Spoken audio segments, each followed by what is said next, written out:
Hi, in this video we are going to continue the creation of this one-page web application, and this is a list of suggestions how you should use this video. The URL of the notes for this video can be found. This URL, and it's case sensitive. It is already loaded here.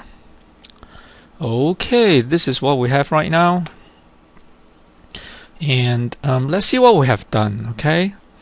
We have actually created some code in the default.aspx file. Actually, it's generated by Visual Studio, and this code can be found in your example001 folder. And they also created some other stuff like the solution file, which is not really necessary. You don't have to upload to your web server, but anyway, I just put it there for the sake of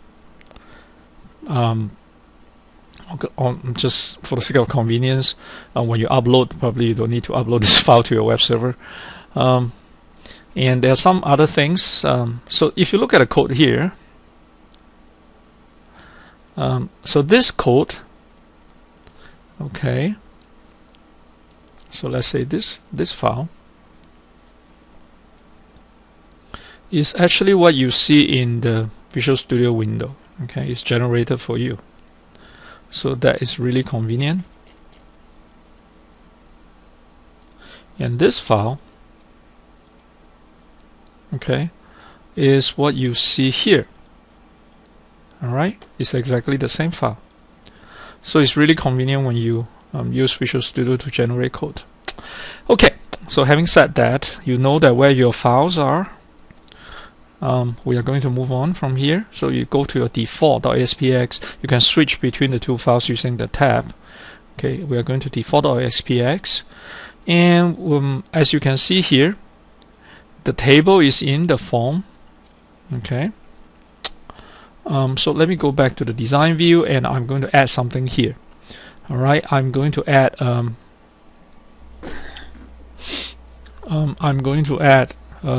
drop-down list here. And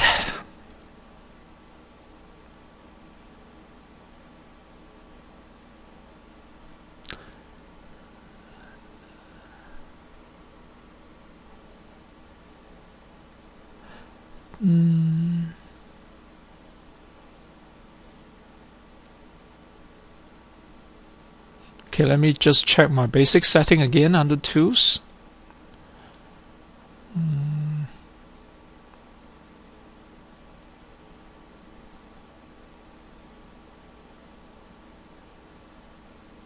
This is the code setting, and this is the expert settings. Okay, all right, I like the expert setting better, so let's go back to the expert setting, because that gives me my toolbox. Okay, I need my toolbox, so let me get my toolbox, and then I make my toolbox. You can use this thumbnail to auto hide the toolbox, but I want to see it, so I click on the thumbnail. And I want a couple of things. I want drop down list. So let's see, I need this. Okay, so I drag the drop down list here, and you can choose data source, but we're not going to do that. When you get your drop down list, you can actually see the properties here of the drop down list. You can change the properties by coding in the source view, but since Visual Studio gives you this, you can actually play with that. Okay, so what I'm going to do is I'm going to change the properties. I'm going to change the ID of the drop down list. So I'm, instead of drop down list 1, I'm going to call it DDL drop down list borrow amount. Okay, so I changed the ID, and I'm going to change the width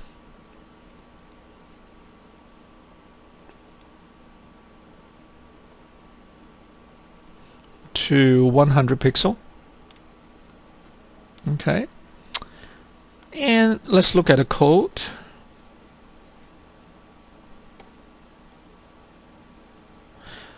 Oh, that looks pretty good. Oh, I forgot to mention something. If you want to see the code, you can actually you can only see, if you want to see the code properly, you can actually turn on the word wrap and the line numbers. Okay, so you can go to Tools, Options,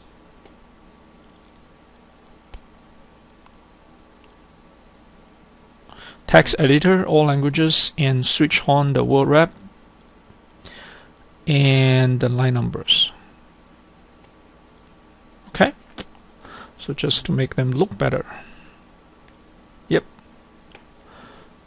So just make sure you have that. Anyway, it's on my website. It's under Tools, Option, all languages. Okay. Now I have my drop-down list here, and that's what it looks like.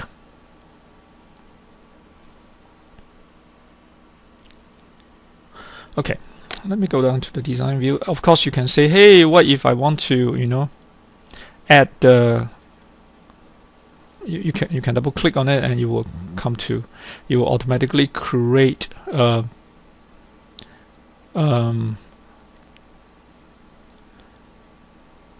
method for you, which I don't really want. Let me delete this. So if you double click or accidentally create something, you can actually get rid of it. Okay, you can actually edit items by add content to it, but I don't really want that because I want to use ASPX to generate that, so that is good. So I'm just going to leave it. The next thing I want to do, okay, let me put this to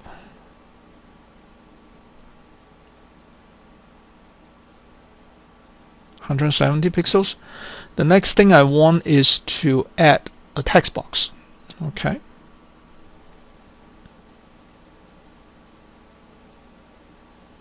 I think this is a little bit too wide. Let me just make it 150. Alright, let me add a text box. Text box here. Property of the text box property is changed to the text box. I want to change the ID of the text box to txt interest rate. The width is 100 pixel. Okay, that looks good.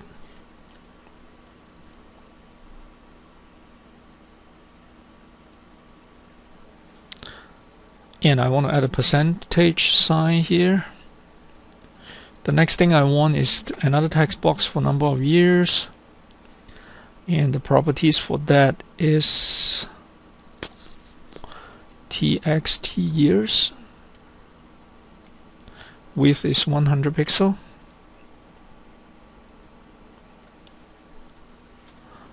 Okay. And for the future tab, we are going to put our output there. So I want a label. And the text for the label is empty. No text. And the ID is LBL future dep. Okay, and I will need a button here, so I'm going to create a button, and I'm going to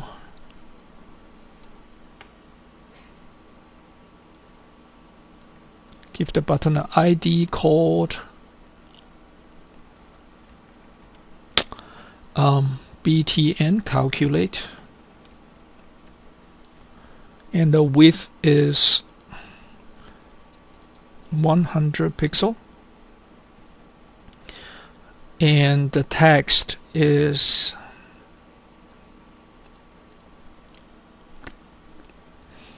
calculate.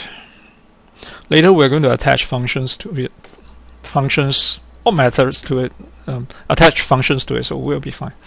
Okay, the next one is another button here.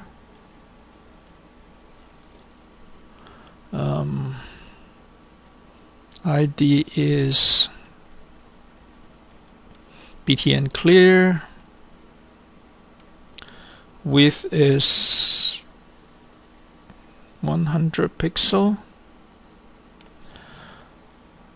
and the text is clear. Okay, let's when you run, actually it will save the work, so you press F5 to run. Press F5.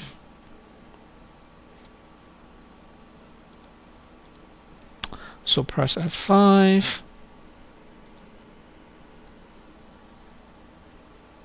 No. When you see this error message, no. Let's check what's the error. Okay, so when you run this,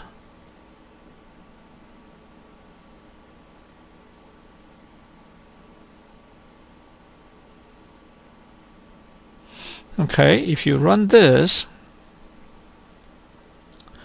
he doesn't really like it because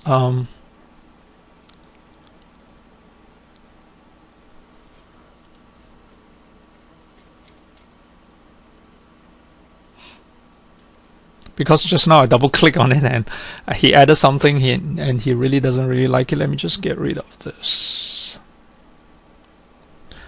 Alright, let's F5 again. Alright, now it runs.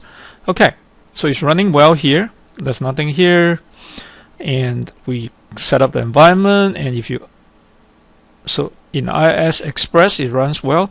In the IIS server it also runs well.